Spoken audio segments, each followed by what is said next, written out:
Welcome to Being Multidimensional with Ron Navarre.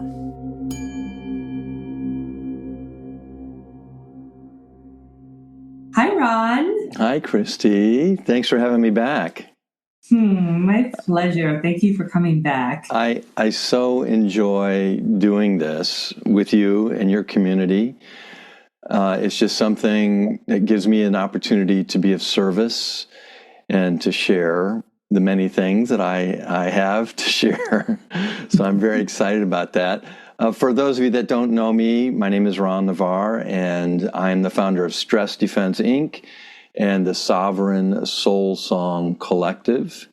I'm an embodiment teacher, energetic healer. I am an ordained minister in the Order of Melchizedek of Healing Priests, and I have been working in the health and healing field for almost 40 years. And I look forward to continuing to expand and create community wherever it can be created and nurtured and nourished. And that's why I'm here today. So today we're going to talk about connection versus attachment.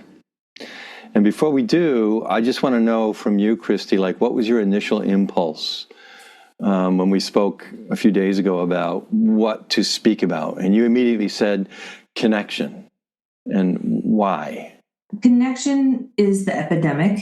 And to me, this is why Soulful is so important to me, because I see people, and myself included, not connecting to ourselves, not being able to connect with other people, not having the time to really understand that connection's happening all around us, that we're more fragmented.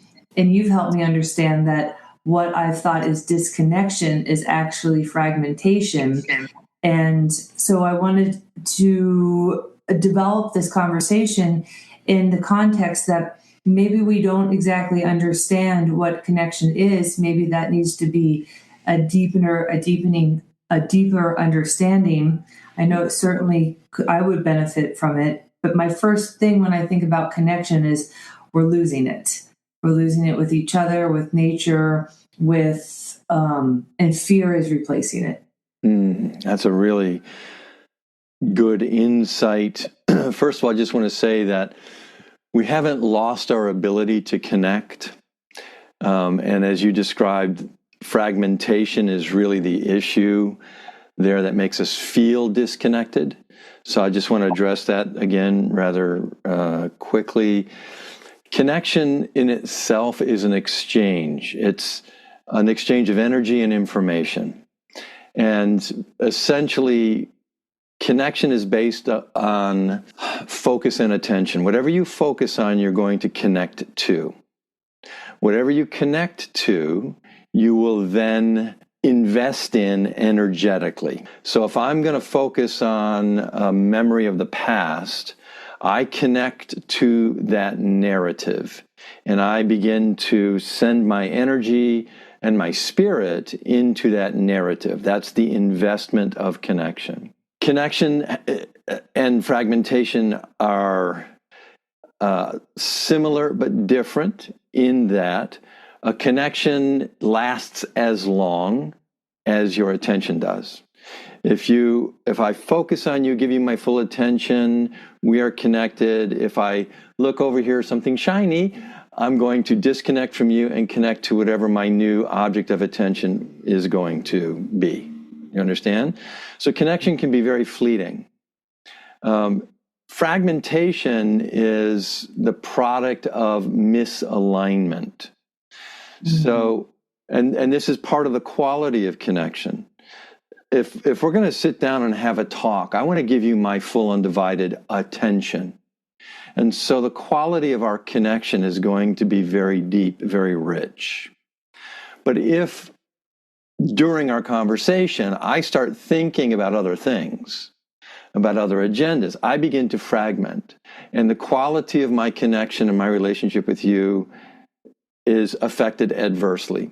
I may not hear everything you say. I may not be following you moment to moment in terms of where you are and what you are experiencing, which happens naturally when we're listening with our full presence. So fragmentation is where our attention is going into several dimensions simultaneously.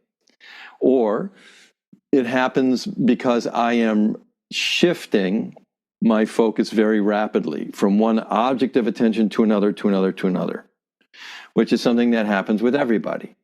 So before I enter into a connection, I want to align all of my bodies, my mental body, physical body, emotional body, spiritual body of awareness, into this space and time. Now, I have an image for that. I see all those bodies as being distinct levels or dimensions of my being, not separate, just very distinct. So the physical body is the most dense, and then we have the emotional body, which is less dense, and then the mental body, which is even finer, and then the body of awareness, of spiritual body, if you will, which is even finer still, but encompasses all of that. The main reason for fragmentation is the mental body separates to some degree from the other bodies to go a-wandering, to go exploring. So I can align myself and I can be in a state of integrity and then lose it very quickly because my mental body says, hey, what happened yesterday? I want to think about that. Or what do I have to do next week? I want to focus on that. And the mental body can travel through space and time effortlessly. And we do it all day long, but we don't realize that we're doing it. And so this constant bouncing of object of attention through space and time. And when I shift my focus to either another space or another time, I'm no longer fully in alignment and I'm no longer in a state of integrity. I begin to fragment by degrees and percentages. Okay? So another way to describe it is I could be 90% present with you and 10% somewhere else. I can be 10% with you and 90% somewhere else. So it depends on where I choose and allow my attention to go, and therefore that is where my energy will flow, and that is what I invest in. So that's the fragmentation aspect of it, and that's why before I meditate, before I work out or do anything that requires a high degree of attention, I take a moment to ground and center myself. And I do that by breathing consciously, softening the focus in my eyes, opening the gates of my chakras in my heart, dropping an anchor down into the earth like the roots of a tree, extending an antenna up to the heavens. So as above, so below. I'm in the center. And now I can soften, smile, breathe, listen, and receive from above and below in balance. Now this is a fluid state. It's not a snapshot, right? It's not like a picture, because that is frozen. This is fluid, which means that I constantly aware of my connection to the ground, to the planet, and to the cosmos. And I'm in the middle. So the image is of a tree, and I am the trunk. The roots are extending below, the branches extending above. And so I'm receiving from both polarities and processing, but it is fluid. It's constantly moving. That is my practice of grounding and centering myself as a fluid presence. Now I've integrated my mental, physical, emotional, and spiritual bodies. Now I am going to focus on the task at hand, whatever that might be. Now, I know that sounds kind of complicated, but if you understand the process, you can do it very quickly in a matter of 10 seconds. So ground, center, breathe, balance, align. Ground, center, breathe, balance, align. And there are images that you can use, and you can have your own images that work for you of that alignment of all of your parts and pieces as a fluid state. And then know that you are bringing your full presence, your full attention to bear on whatever you choose to focus on now. Part of our challenge is that we are inundated with constant input from the media, from social media, from our technology, from our environment. And so it's a lot that's bouncing off of us all the time. And so our attention is constantly being diverted, pulled, or pushed in one direction or another. And the challenge is to create a central space to reside in. I like to call it the eye of the storm. All right, that calm center in the eye of the hurricane. I've sort of extend a circle out from my center, arm's length or larger. And that is my sacred space of authentic presence. Everything else can cycle and swirl around it. And I can choose what I allow in, or I can choose to exit that calm space and join the cyclone out in the outer bands. We all know what that feels like. It feels overwhelming, chaotic, overstimulating, and exhausting. The problem is when we allow ourselves, and I use that word specifically, allow, because this is something that you allow yourself to be pulled or pushed out of alignment and into the maelstrom, the chaos. And once you're in it, it is so all-encompassing that it is, it's just such a huge challenge to remember that this is not where you want to be. That you really want to go back to that calm center in the eye of the storm. So this is the challenge. I mean, this is shifting dimensionally from the dimension of being centered and aligned to the dimension of being tossed about aimlessly like a leaf in the wind. We forget that we have the authority and the power to shift back to center. And really what it takes is going in and out of that calm center enough times to recognize when you're in it and when you're out of it. When you're in the center, what does it feel like? What is it? What is that sense? I breathe, I feel, I flow, I know now because I'm in alignment. And then what does it feel like when I'm not in that alignment? It feels frightening. I feel anxious, stressed, overwhelmed. I feel constantly distracted and on high alert because I see danger around every moment, every corner.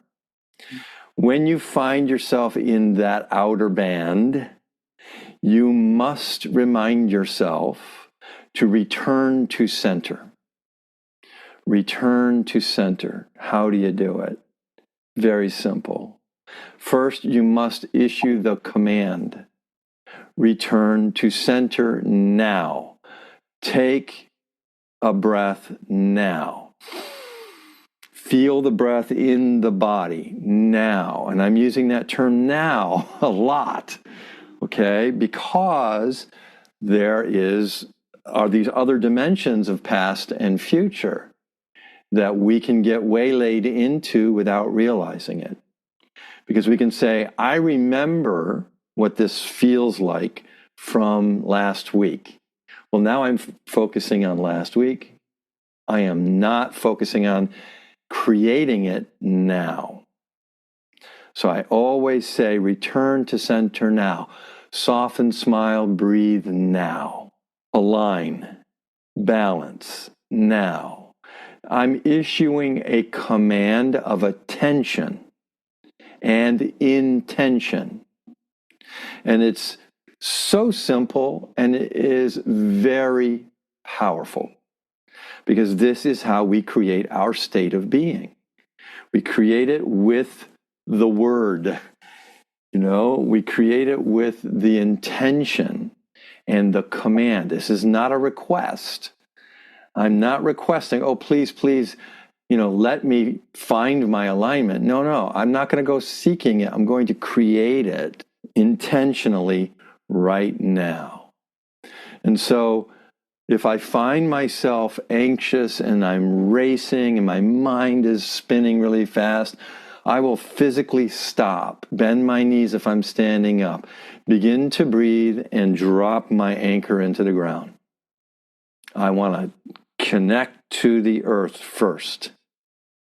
And now that helps to send energy out of my head, out of my heart, through my body into the ground. So the energy becomes very chaotic inside our vessel of our body when we're engaged in this chaotic pursuit of clarity. And if it's not happening, if we're not finding that clarity, we have to empty the vessel first. And this is something that a lot of people don't understand. What often, when you find yourself in that state, you try to think your way out of it. What is happening? Now you're going into your head, but your head's already full, because your head, mind, intellect is like a finite container that can fill up very quickly. And once it is full, there is no space for anything else. All you're going to do in that state is spiral. You're going to constantly describe and re-describe the thing that you're trying to figure out without a clear resolution. I say this from experience of many, many years. So I have learned it does not serve me to try to, quote, figure it out intellectually when I'm in it. I have to go through a few steps first to ground myself and to gently clear the mental body by sending that energy down and out into the ground. That's grounding. Grounding is connection. And for me, it is the most essential dimension and quality of connection that everyone needs to master now. Because we're all trying to process an immense amount of input and stimulation that is beyond our mental capacity to clearly process. So I gave up trying to figure it out and realized the best that I could do is become this fluid vessel and observe the flow instead of arrest the flow, put it under a microscope of my mental field, and then try to understand it. Because the fact is, I don't understand the vast majority of what's going on. It doesn't make rational sense. So I stopped trying to make it make rational sense long time ago. Instead, I try to see the truth of the moment. What is happening now? Where am I now? What am I feeling and experiencing now? What am I focusing on now? Let me start with accepting that first. Not trying to figure anything out, not trying to process or resolve, just simply trying to see clearly.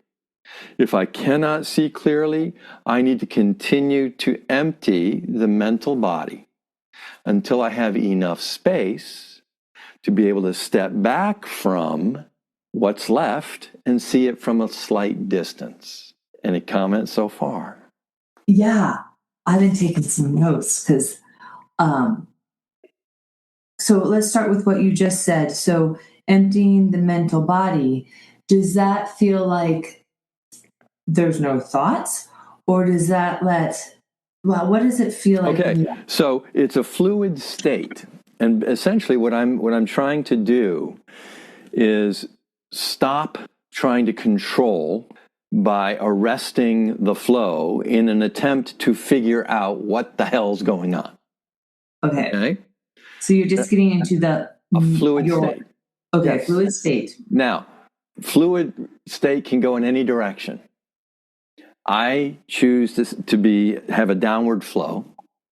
I'm allowing gravity to assist. So all I have to do is soften and have a clear image and direction of good orderly flow down and out into the ground.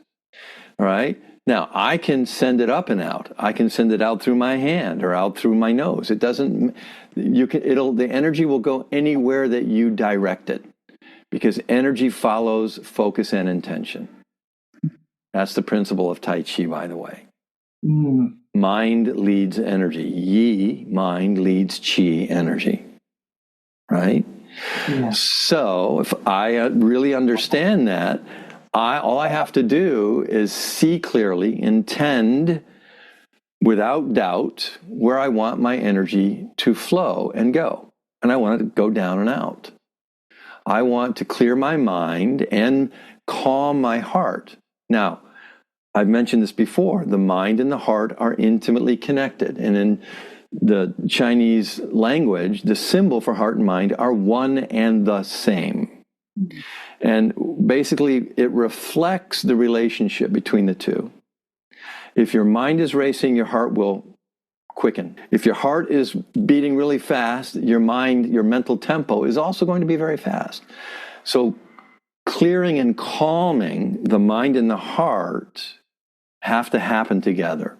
All right? So my intention is not to stop it, not to try and figure it out, but simply set it into a gentle, fluid stream down and out. And I soften, smile, breathe, and direct it into the ground. And sometimes I see it like a waterfall flowing through me. I'm standing under that waterfall. It could be light, sound, color, whatever, texture, temperature. Give that stream as much dimension as you can imagine, because it makes it so much easier. The more specific and clear you are with your imagery and intention, the less effort required. That's a little gift from Tai Chi again. Tai Chi is an effortless practice, an effortless form. And so by seeing it clearly, you let go of excess effort or resistance. All you have to do is see it, breathe it, intend it, and let it flow through you. Now, having said that, you asked, what does it feel like? It feels like everything all at once without trying to pick and choose any one thing. It's just a flow. Okay? And again, I can observe it. I breathe. I feel. I flow. I know now, moment to moment, breath to breath, without trying to arrest the flow, stop the flow, analyze the flow, associate anything with it. No, just flow. That's it. And that is such a challenge for the majority of us, because we have been conditioned and educated to believe that the rational mind is the primary source of value, identity, and processing. All right? It's all about what you know. It's about information, Okay? This is part of our problem, is that we have been conditioned into an internal state of fragmentation, of ignoring our heart and our gut and our body for our intellect. Okay, quick question, because there's this pressing question that I have in the back of my mind about disassociation. So people who disassociate because of trauma or PTSD or whatever it is, as they're trying to be very present and get into this flow state, how do they anchor? Because the natural tendency is just disassociate, Right. disassociate. So I would describe disassociation as an extreme state of fragmentation. Okay. And I've worked with people with trauma. I've worked with some veterans. I've worked with people who've had like terrible accidents and or abuse. And I would say that when they enter the trauma space within themselves, they're only present in this space and time now to a small degree, like maybe 20, 30%, sometimes less. And they shift away from now largely because when the trauma energy gets activated, it is overwhelming. There's no clear way to process this. And so you resort to your most basic survival instinct, which is to escape. Mm-hmm. Now, if this is internal, you can't escape it physically, like external danger or threat. You can only escape it mentally by pulling the mental body out of the emotional and physical body so that you are not feeling this intensity or this overwhelm. So you go into your head. You go into the realm of pure concept and thought, imagination and fantasy, where there is no feeling. The feeling is when you integrate into the physical and emotional with the mental body all together. That's when you get the most feeling. So in Qigong practice, we have a standing meditation. We just stand with our knees bent, arms in a circle. It's called Embrace the Tree. And you have to hold it for several minutes or longer. And the interesting thing that happens is that there's no place to escape. If your knees are bent, you feel your legs, you feel your root. And if you're breathing, your body begins to vibrate. And in that vibration, whatever is present activates. Ooh. Yes. So this can be really intense, right? Yes. So I taught these classes for 40 years, and I would see people begin to vibrate, and then the look in their eye would be like, get me the hell out of here. Like they really wanted to bolt out of the room because the feeling was so intense. Now, in that context, I preface it beforehand, and I say, you may experience this. You may experience fear, anger, rage, uncertainty about what this intense feeling is. You don't have to name it. Just look at it as energy that needs to discharge out of the body. It is simply excess negative or toxic energy that you no longer need to carry. But you have to empty the vessel. Now, this is not easy to do when those intense feelings activate quickly. So that's why you need a teacher or a guide who can spot it and say, oh, here it is. Now, when that happens, I walk right up to a person, I look right in their eyes, and I say, breathe with me. Now, imagine the flow down and out, and I do it. I'm becoming the waterfall, and so their energy will follow suit. It's called entrainment. And if we keep breathing and not try to figure it out, little by little, that energy leaves the body. The intensity of that feeling decreases, and it becomes less and less. It's like a teapot, blowing off steam. It's very intense, and then it starts to calm down, lower the heat, send it down. So what I advise people, and this is bioenergetic therapy, by the way, this is looking at feelings as energies, which depersonalizes it. It's not about your identity. It's not about how you see yourself. It's about the nature of our being as energetic beings. So there's, especially in the microdosing, in psychedelic realm in general, there's so many people that have never felt their feelings. And so when they start to feel their feelings, that starts to trigger them to disassociate or to think that something's wrong. But if they can just hold that presence, especially if they are working with someone like you, then they could feel safe and embody just practicing Now feeling feelings. this takes practice. Yes. So you have to go into the feeling and titrate it a little bit at a time. Mm-hmm. You don't want to open up all of it all at once. No. Okay, it's much too powerful, too intense. And so you're constantly saying, soften, smile, breathe, let go, let go, let go, let it flow down, send it down, send it down. And in that practice, the body can tremble tremendously, vibrate. And I even encourage people to make sound, just ah, but send the sound down. Okay. Not just anywhere. You don't want to become chaotic. No. Right? What you're trying, or what you are training yourself to do, is to build a tolerance and endurance of a feeling a little more each time for a little longer at a time. And it may only be a few seconds at first. It comes, it discharges, and then it's sort of like you shut it down. Bravo. Look what you just did. All right, now you know that you can tolerate that for that amount of time. Let's do it again.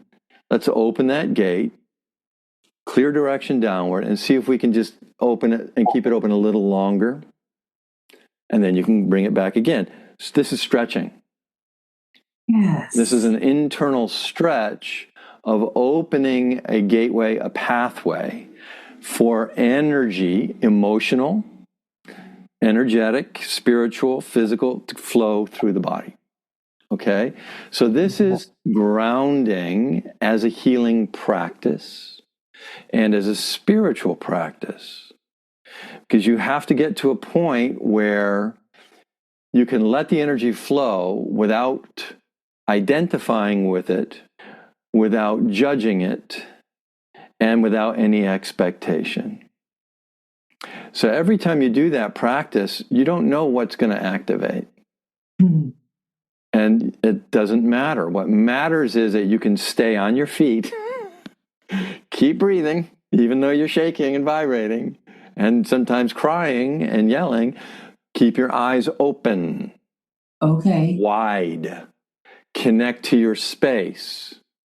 Okay? When you close your eyes, now you're going to go away. You're going to go into any number of safe space dimensions that you have created for yourself during that trigger process. And the idea is to stay present and in alignment in this space and this time. Because people have often described it as being in two places at the same time. A memory of trauma activates. And they're here at this, and then they're like, I feel like I'm in two places. No. You're here. And really all that's happening is you are allowing the energy that has built up around that experience to flow through the gate of your being now.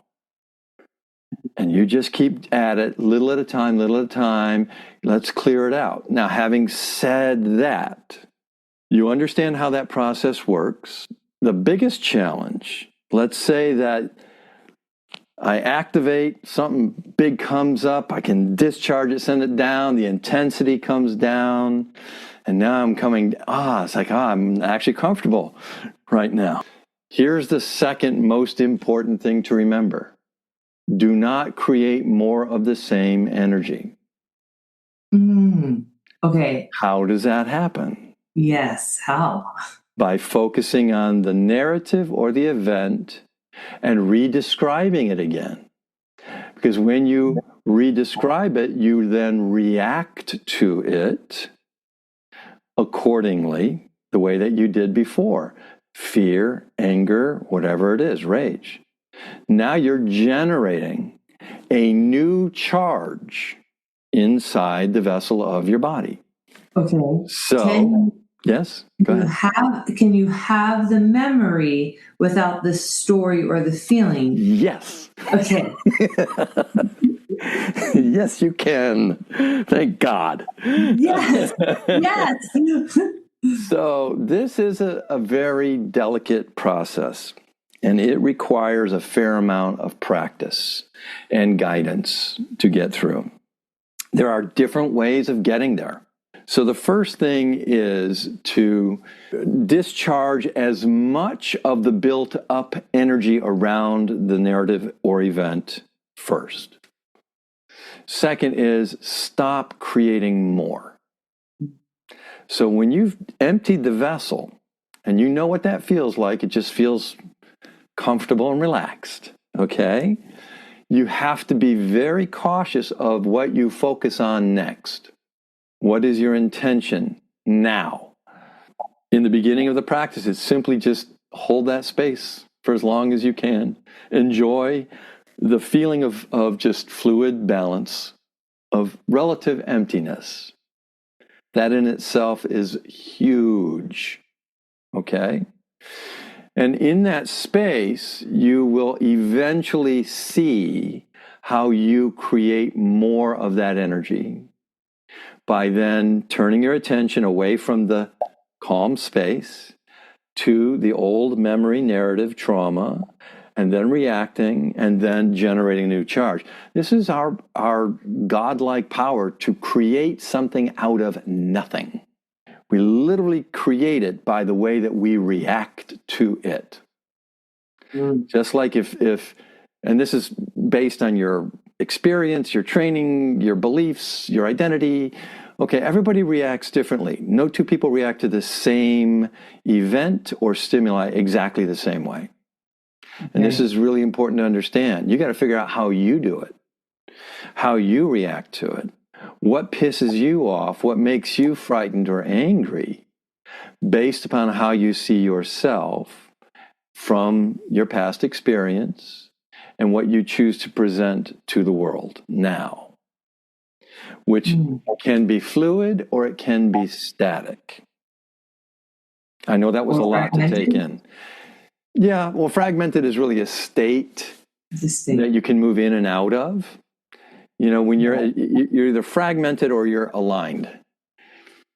So what do you think about doing this kind of work on low or high doses of psychedelics? Do people... I recommend it. Absolutely. Yeah. And this is why I wanted to come, and work with your people initially, is to have them dose and then let me walk you through this process and practice that I just described, because the medicine opens and activates. Wonderful. Now, within that, you have an opportunity to choose what you wish to focus on, just like you set an intention before you take your medicine. What do I want to connect to and address? Understand? Yeah. Well, now I can do that beforehand. Say, okay, I choose to focus on this issue that I want to connect to, activate, and work with now through this practice. And it will be a very different experience. I find it easier in many regards because I don't have to work so hard at opening. Right? Yeah. Now, MDMA, very good for that because it shuts down the amygdala. You don't have your fear response. Yeah. But that helps you to look at these old experiences, traumas, and narratives without reacting to it habitually.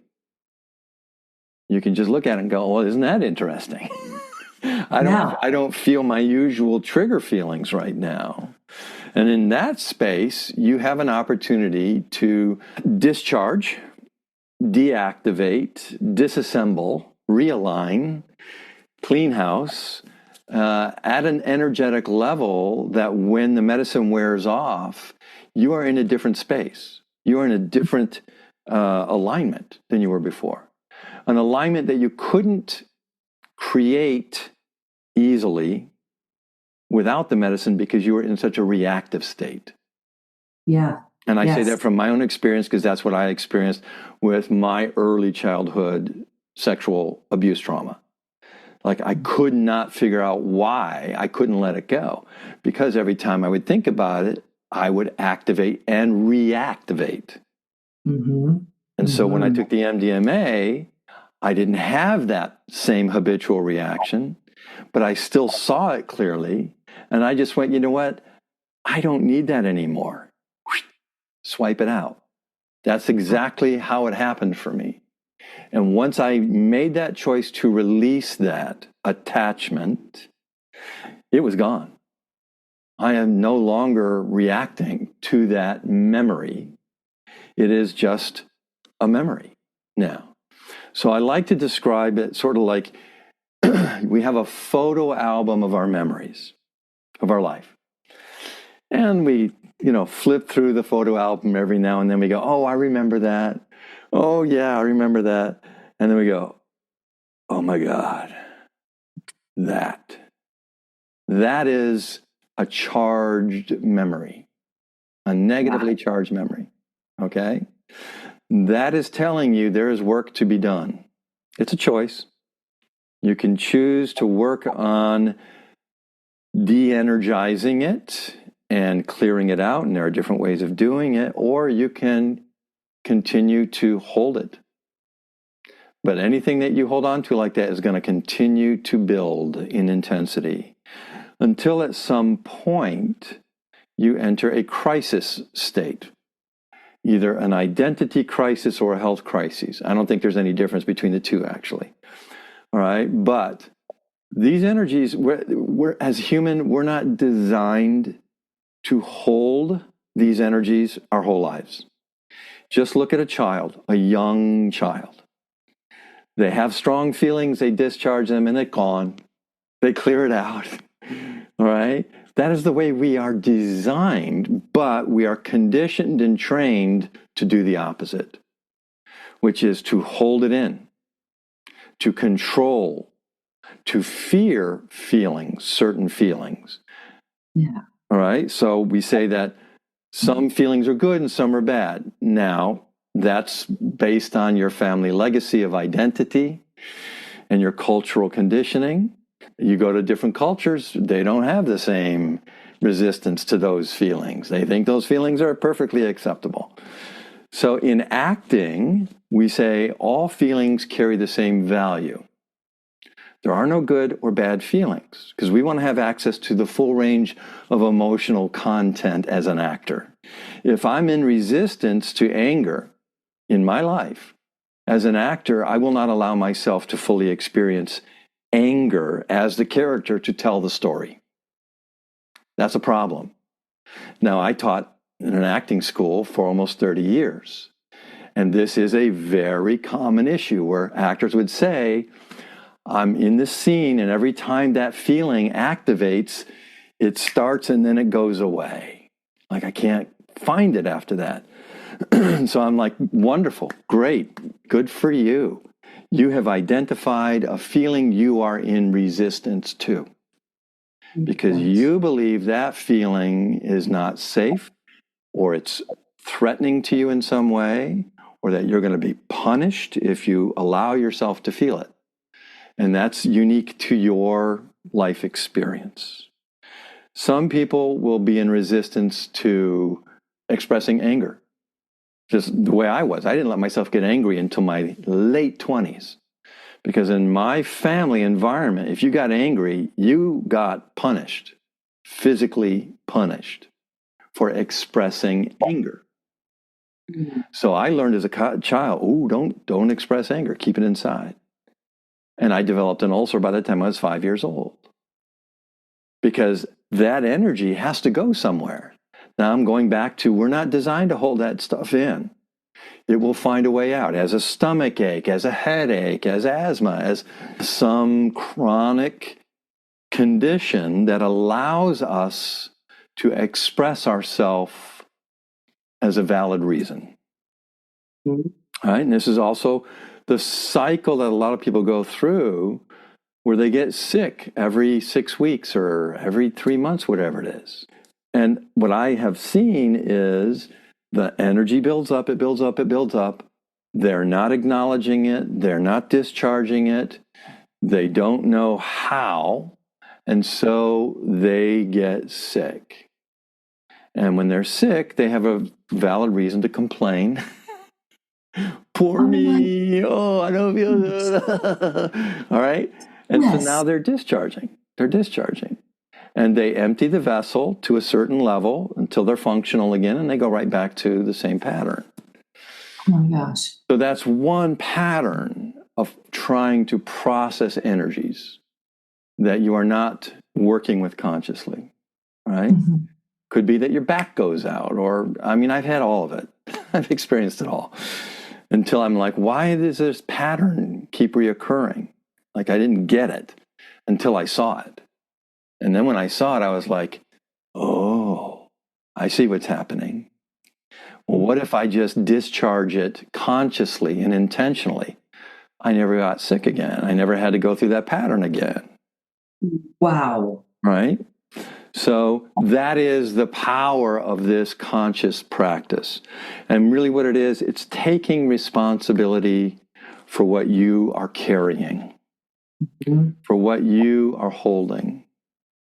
And for many, many people, they carry around their history their entire life. And it's like just picking up suitcases throughout your whole life and just lugging them around. We are not designed for that, right? No. That will lead to illness, injury, breakdown. So you got to set that stuff down and you got to walk away and just go, whew, I don't need to carry that. So I have a practice where I say to myself every day, soften, smile, breathe, and release what is not mine to carry. Soften, smile, breathe, and release what is not mine to carry. And then soften, smile, breathe, and release what no longer serves me now. Because they can be different things. Yeah. And I don't even try to analyze it anymore. I just imagine the flow, I initiate the command, and things move. My conscious awareness, my spiritual mind, which is much larger than my intellect, knows, and I've learned to trust. You take care of that. I'm talking to myself now. You take care of that, okay? You locate what I know is no longer mine to carry now, what no longer serves me now, and I'm giving you full permission to release it out of this vessel. But you have to do it every day. Maybe multiple times a day. At least. At least. At least, yeah. So I know we covered a lot, and I didn't really even get into detachment. Or attachment. Well, let me just briefly say, attachment is essential to human development. Mm-hmm. There's a difference between a healthy attachment and an unhealthy attachment. And that is what we want to ultimately talk about. It's a powerful intention to say to yourself, I release what is no longer mine to carry now. I release that which no longer resonates or serves me now. And it's also important to breathe, because that breath is the flow. If you stop breathing, you're no longer fluid. Okay? So people are like, well, how do you get into a fluid state? By breathing consistently and being aware that each breath is moving energy through the body. Now you direct it. Down and out, up and out, wherever you want it to go. So let's go back to attachment for a moment. Okay?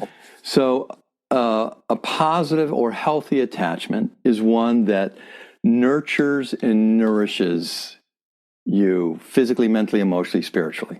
A negative or unhealthy attachment is one that is harmful in some fashion, depleting, overwhelming, toxic to some degree. All right? Mm-hmm. Mm-hmm. So you can connect to somebody without attaching. And you connect, you exchange energy and information, you disconnect, you go your merry way. All right? That's great. But an attachment is a connection with an agenda attached to it. And I'm going to talk about two agendas. The first one is ownership, and the second one is control. So I'm going to use relationships as the model. All right. So we meet, we connect, we exchange, lovely. And we do it again and again. And now we enter into a relationship.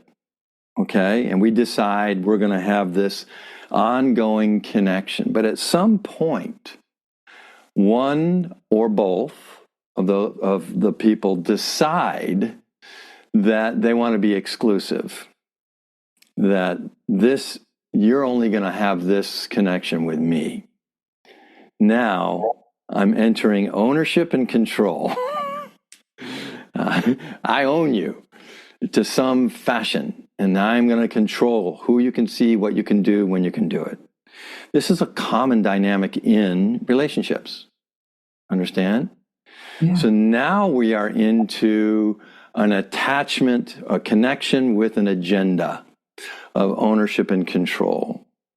And it's very subtle. It's not something that is spoken. It is something that is decided on a subconscious level at some point. Now, this can be the same thing with, let's say, I have an unhealthy attachment to food. Mm-hmm. All right. And at a certain point, that becomes about ownership and control of what I take into my body. And for many people, that is the one area that they can control, because they can consciously choose what they're going to eat and not eat. And this is why changing a diet is so hard. And you know this. Yeah. Because it's also it's attached to the identity of, this is who we are in my family. This is how I grew up eating. And this is how I know who I am, whether it's healthy or not. Mm-hmm. And a lot of times it's not healthy. But if you ask that person to change that unhealthy aspect, often they're going to say, I don't understand what you're talking about. What do you mean? And they will take it as a personal attack. Like, you're asking me to change fundamental part of who I am, even if it's killing them. Mm-hmm. The attachment is so strong because they believe that they need that above all else. Now we're getting into addiction attachment, which is extreme, which is, I need this thing to continue to survive and function, whether it's true or not. And I've been through my addiction phases, and I've looked at those very carefully. I'm like, wow, they all broke down when I questioned whether it was true or not. Mm-hmm. And when I say, do I really need this? Is it true? And the answer was no, but I like it and I want it. Okay, that's something different now. That's a conscious choice. And now I can acknowledge that. Now I actually have the power to choose. But if I don't challenge it, and I've created the belief around it that I need this above all else, it now has authority over me. It has ownership and control over my behavior. So one way to break that cycle is to question it, to challenge the authority of the belief and the attachment. Yeah. Yes. And I'm, part of me is like, oh my gosh, this is making so much sense. Okay. Can I introduce a simple detachment practice? Sure. Okay. This practice was transmitted to me in my early 20s, and it's so simple. And we're going to start with a person that you need to detach from. Okay. Now, let me preface this by saying this might be somebody that you love, deeply, but you may need to detach from them temporarily or permanently if the connection and relationship is either not balanced, toxic, unhealthy, or harmful. Love has got nothing to do with it at this level. Okay. Okay? So now, I'm in my space and I want to detach from this person. I'm going to just practice detachment. And this is how I do it. I imagine the image of that person and I take this action like I'm tossing out a frisbee out like this. I'm tossing their image outside of me, and now it is in front of me. It's a full body image. It's like a Harry Potter photograph. It's alive, it's moving, but it's at least 6 feet away from me. Okay? Now, I'm seeing the image of that person, and I am going to now acknowledge the cords of attachment. And these are energy strands extending out of each of our chakras, plugging into them, and they are plugging into me. It's a two-way connection. Understand? Mm-hmm. When I acknowledge that, because a connection is an exchange of energy and information, I'm acknowledging the connection. Now I choose to disconnect or detach, and I'm going to use a symbolic gesture. With my right hand above my head, I'm going to imagine my hand as the sharpest sword on the planet, and I'm going to bring it down and cut all the cords coming from my chakras to that person and that person to me with a sound like shoo. Cut it. Shoo. Now, I am intending to cut the connection cords. When I do, their energy goes back to them. My energy comes into my body, and there's empty space between us. You must acknowledge the empty space, because that is where you really get to sense and feel the disconnect or the detachment. It's not hard. Okay? So I'm going to do it again. I have a person, I throw them out, I see them in front of me about 6 feet, I acknowledge the cords of attachment, visualize it as you will. I choose to detach, cut the cords, their energy retracts, mine comes back to me, empty space between us. That is a simple detachment practice. Now, go ahead. So if there are maybe lifetimes of these kind of attachments with people, could this take more than one time? Absolutely. Okay. Yeah. So it's not like one time you feel better, but it's like 10 degrees. And here's the thing that most people do not understand or acknowledge. During the whole time that you are attached to someone or something, you are investing energy and spirit into it. Mm-hmm. Think of it as a bank account.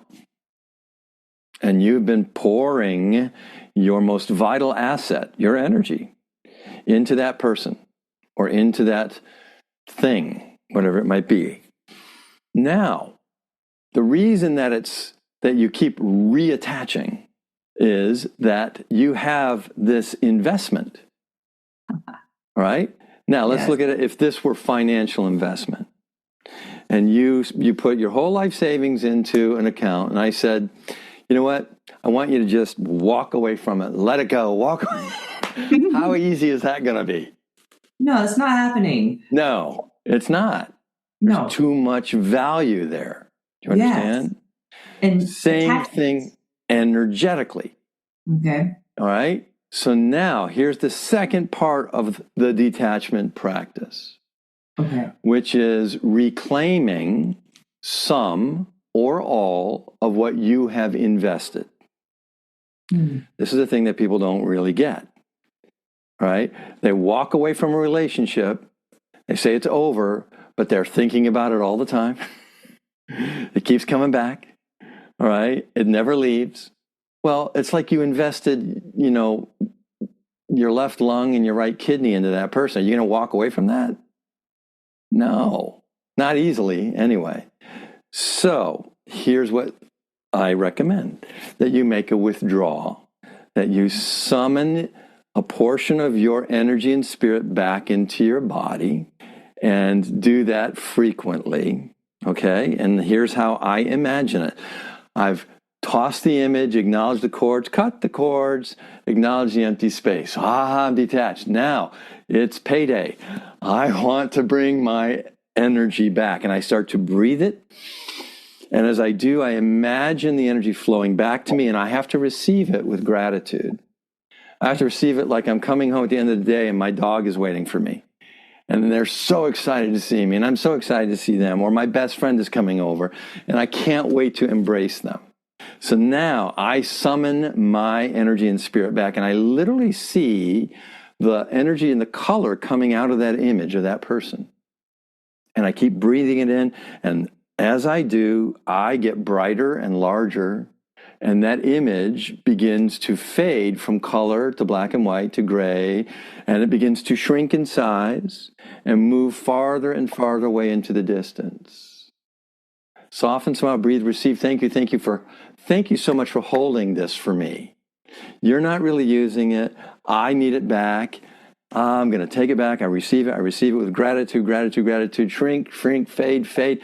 Way into the distance. Take one deep breath. Blow it into dust.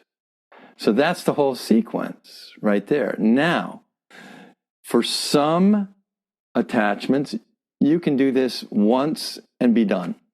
Depends on how much you invested. Mm-hmm. For other attachments, this is going to be a daily practice, multiple times a day. Mm-hmm. Yes. Okay?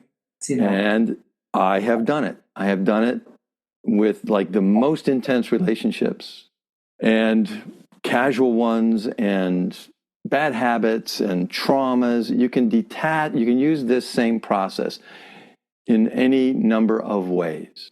Because every time you think about a past trauma, you energize it. Yes. You feed it. Stop feeding the beast. Starve it. Energy in itself is not good or bad. It's just energy. It's the filter of judgment and intention that alters its nature and quality. So if I am trying to take energy back, and by the way, only summon your energy back. Take nothing from them. Okay. Don't try to take anything that's theirs, because then you're going to end up with a lot of toxic stuff. Mm-hmm. I only want to retrieve what I invested. Now, I don't have to take all of it. I don't have to take any of it back if I choose to make a gift of it. Okay. But this is a conscious choice. So in some relationships, I'm going to summon it back. I'm going to take, let's say, 80% of what I invested. And then I'm going to say, you know what? That last 20%, I'm going to gift that to you. Use it as you will. But that helps me to consciously let go of that attachment to my own energy, not to them. Mm-hmm. So sometimes you're like, you know what? We're done. I don't care. You can have it. You can keep it. Yeah. I'm gonna gift that to you. I just don't want to have any further contact or communication. But that is a conscious choice to sever the cords of attachment, to stop investing any further. Either take back what you choose or gift. That's all good. It's all fine. Either way, you are saying to yourself, from this point forward, I walk free. So now, how do you know if a relationship you need to detach from it? And I'm using the standard of giving and receiving in balance. That would be a healthy attachment. So that I give to you and I receive from you. But if it's not balanced, and there are reasons for this, if I'm giving, and I'm not getting anything back, eventually I feel depleted. Mm-hmm. I feel used, and that turns into resentment. Yes. And then I no longer even want to pick up the phone when you call. Because on a certain level, I'm like, you keep taking and I'm not getting anything back. This is not balanced. This is not healthy. Yeah. Now, if you have identified one of those relationships, this is someone that you might love, and you say, yeah, this is not balanced. I want to first renegotiate the unwritten contract. And that is to say, I need from you. I'm going to ask you to give to me. And this could be time, energy, money, attention, whatever. When you say, hey, I need something from you now, and how they respond initially is going to be very telling. Now, I've done this with people. I say, you know what? I need you to help me now. And people go, help you? What are you talking about? I'm like, what are you talking about? I've been helping you, and I've never asked for anything, which is something we have to look at. Why not? But now I'm asking, and you're saying, I have no idea what you're talking about. That's usually an indication this person is not going to be open to it. Yeah. If the person just says, you're crazy, no way. Okay, we're done. We are done. Sometimes the person says, oh my God, of course. I had no idea because you never asked. Yes. And so now you are asking, and you're going to gauge by their response whether this is something you want to continue to negotiate and find balance, or if you want to detach, disconnect, and end it. Mm-hmm. Understand? Yes. So now you always have the option to renegotiate. Because a lot of times with a lot of people, and I'm talking about myself now, for most of my life, I never asked for anything. I just gave. Because I believed that was my job. That was my identity. That was my role. I'm a giver. But then I realized, holy shit, I need things. I need help. I need support. And asking for it was very difficult because it challenged a long-standing identity. Yeah. Understand? Yeah. But when you get to the point where you desperately need support and you realize, I'm going to ask for it, I don't care how uncomfortable this is because I need it. It can be a very rude awakening, and it can also be an amazing surprise because you suddenly realize who's there to help you, support you, and who is not. Okay, so if you look at your social contacts, like a web, you know, all these people that you're connected to, all the people you're invested in, ding, ding, ding, ding, ding, ding. How many of those relationships are you receiving from? How many of them are balanced, give and receive in balance? I'm asking anybody who's listening to this to just ponder. You might see that you give much more than you receive. First question, are you asking for what you need? If you're not, why not? So now I'm going to propose a hypothetical. I thought about every person who is listening to this right now, and I chose a very unique and specific gift for each person and for you. What was your first reaction to that? I can't ask for anything. I can't ask you for anything. You're not asking, I'm giving to you. I'm giving you a gift. How do you respond to that? Well, because it's you.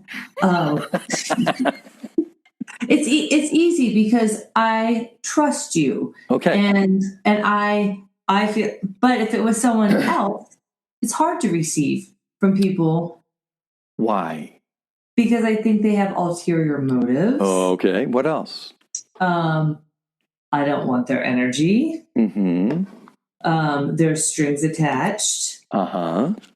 Or it's just not congruent with anything I need. And so it's a disservice for me to accept something, take their energy when I have no intentions of reciprocating. Let me ask you this. Has a child ever offered you a gift that you have chosen not to receive?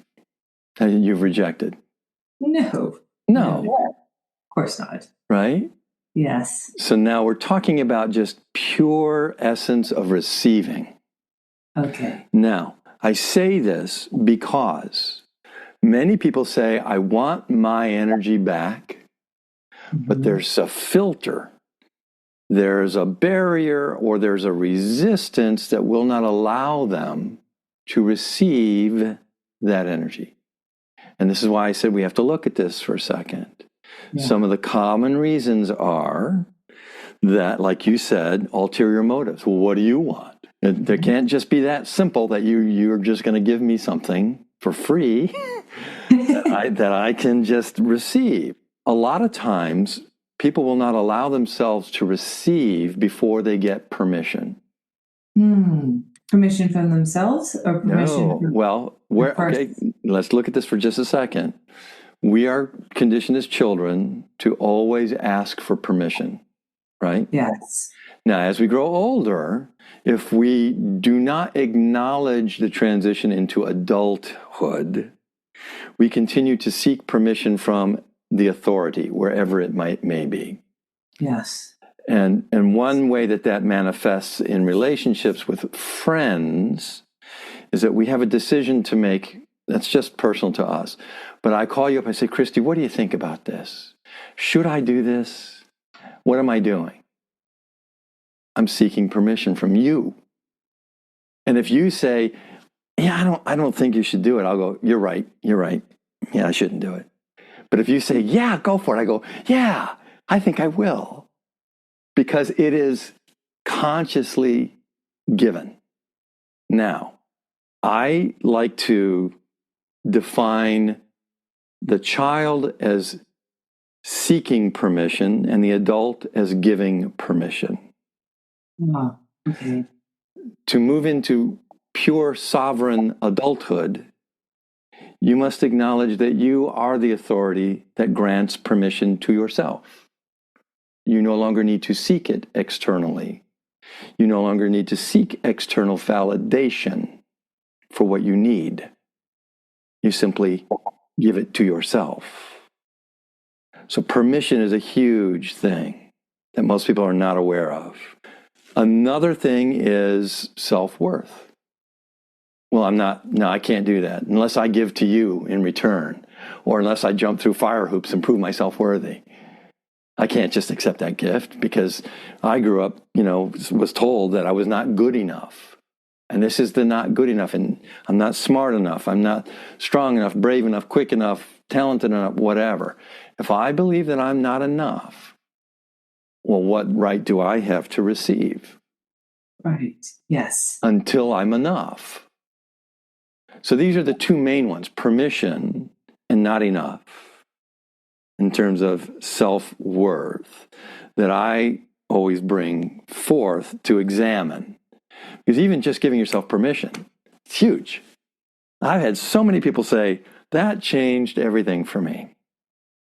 I'm walking down the street, I look in the shoe store, I see some shoes I really like, and I say to myself, I give myself permission to go in and try those on. It's that simple. For whatever it is, I give myself permission to receive my own investment and reclaim it. Because if you have any resistance to receiving your own investment of energy and spirit back, that's going to be an issue. That's going to prevent you from fully detaching. So, healthy attachment, balanced relationship, unhealthy, out of balance in some way. Now, it may be the other side. You may be taking and never giving. And there are people that just take, and they're parasitic. And we've all known these people who they just they suck the energy out of us, and don't get anything back. Now, I like them. They're talented and they're smart, but God, they exhaust me. Yeah. Now, understand that you are allowing them to pull the energy out of you. Mm-hmm. Yes. And you can stop that by establishing a healthy boundary. And that is to say, you see that they're calling and you go, okay, I know if I stay on too long, it'll never end. They'll never stop. Right? And then I'll be so exhausted when I hang up. So instead, I'm going to put a time frame on it. I'm going to say, hey, how you doing? Listen, I've got 15 minutes. What's going on? And the 15 minutes is up. Boom. So now you're teaching them in a very loving way. I work with boundaries here. All right? I have a do not disturb sign. I'm not available right now.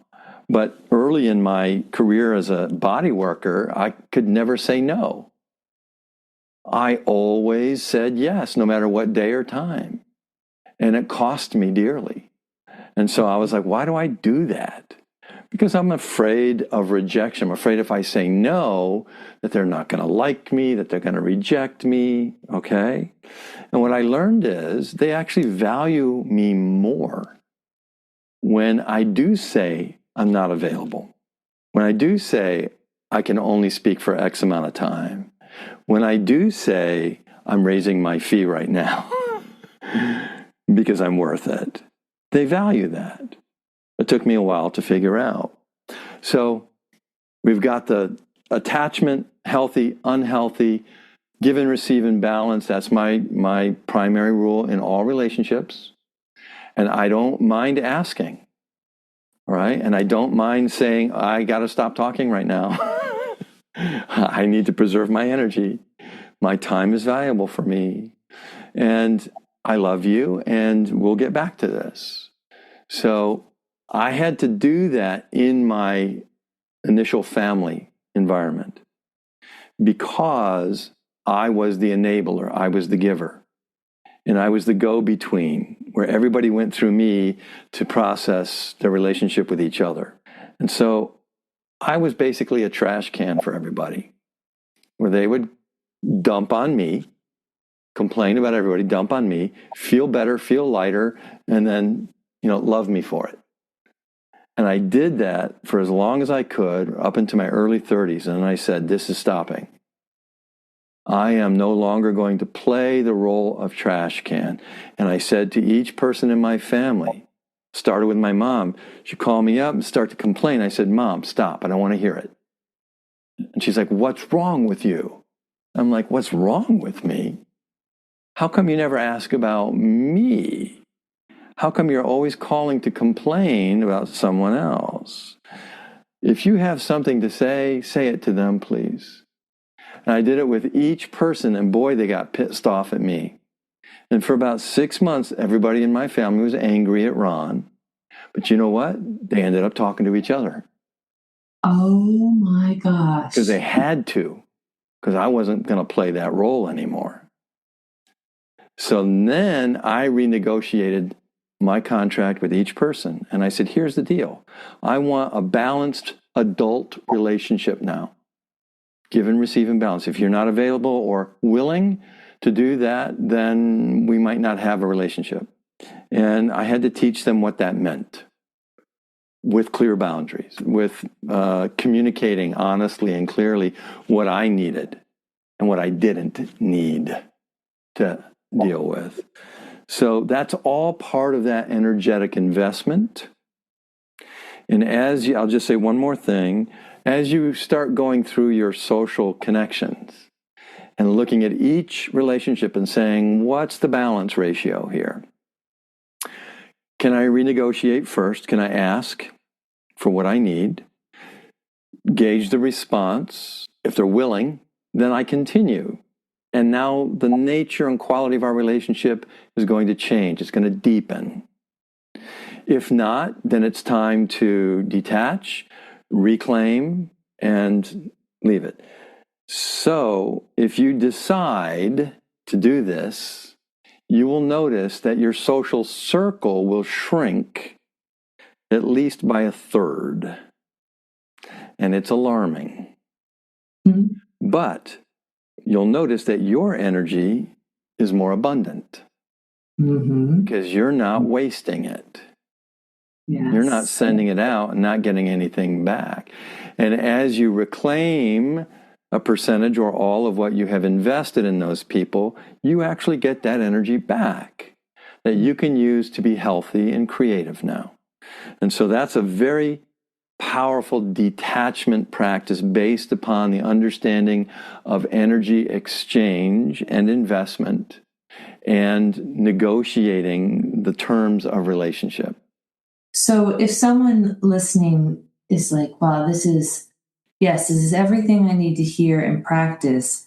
Do you coach people on this sort of thing? Because absolutely. And I also have a video describing the whole practice. And I'll send that link to you. Because it's very important to understand things with all of our senses. This is intellectually, I'm sure a lot of us are like, yes, I caught that, I feel that, I'm integrating that. And then when the moment comes, when the person calls, it's right back to the old program. And oh, shoot, I really had the intention of showing up differently. Mm-hmm. So, sometimes that coach in that session to like, oh, where did I blow it? Yeah. Was it that I didn't get centered, aligned before I picked up the phone, that sort of thing. I didn't set a clear boundary. Yes, Yeah. this is all back to our remembering, so that we're not just disassociating. Okay, I got this, and then the stressor comes, the target comes, the moment comes, and it's boop, back out. Yeah. And so this is really important because this is, myself included, this is really what Americans, I feel like, are having to remember and practice because our culture is so extractive. And so, sometimes we wait until we're just practically barely alive till we realize, oh, I've given all my energy away. Right.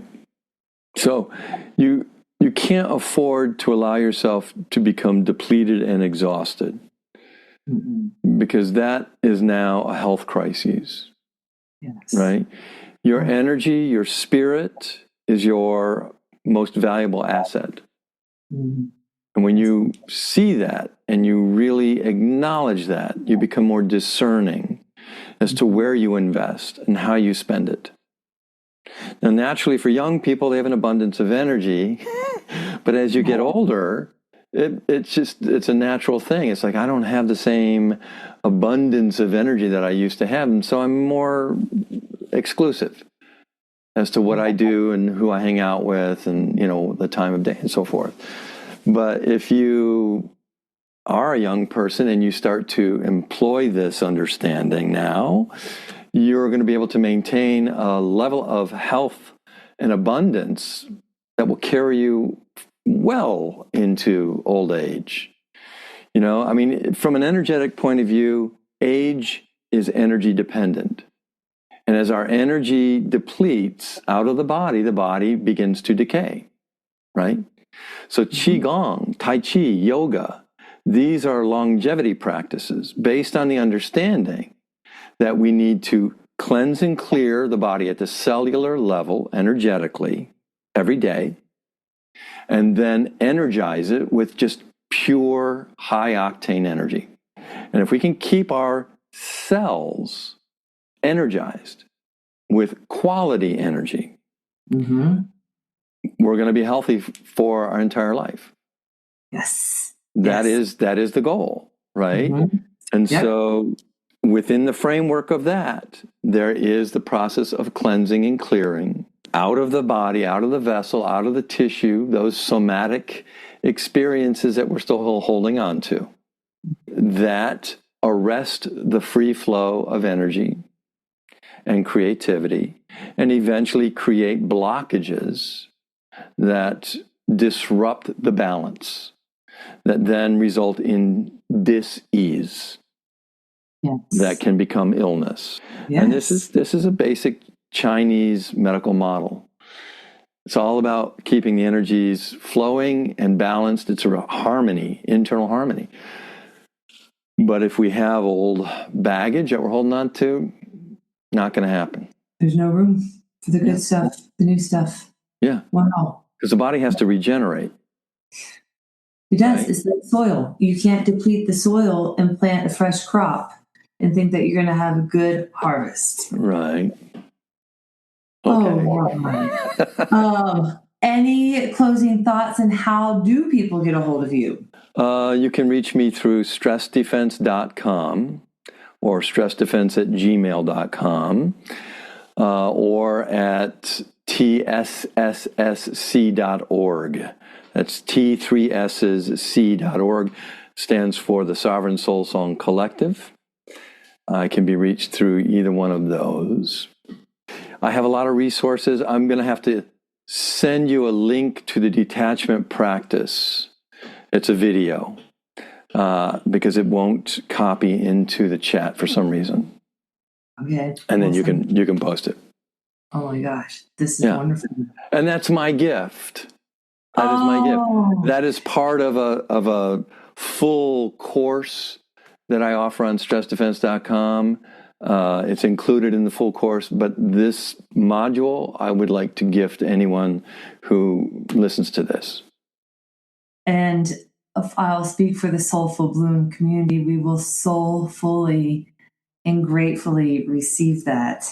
Thank you. You're welcome. This is great. All right. All right, let's do the closing prayer. Mm-hmm. We will close this intentionally. One of my favorite words, intention, inattention, in this container that you have graced us and blessed us with your wisdom. Thank you. Thank you. Closing blessing. The garden is within. And so we return, not back, but deeper into the bloom that never ends. With every breath, we spiral back into our bodies as temples of wisdom, keepers of codes, portals of presence.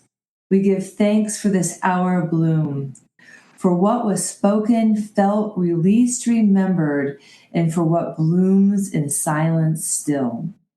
We bless the ones who came, the ones who will come, and the ones who simply listened with their soul. May the seeds planted tonight find fertile soil in our lives, germinating in courage, growing through love, and blossoming into action that serves the whole. May the bloom field remain open in our hearts, in our hands, in our homes, and in the holy now. The garden is within you. The bloom is who you are. The spiral continues. In awe, in joy, in soul, in yes, we seal the sacred space with the kiss of coherence, the hum of homecoming, and the sound of Shabda. Om Allah. It is done. It is blessed. It is blooming. Thank you so much for giving me this opportunity. Thank you so much for blooming this Yay. now. Until next time.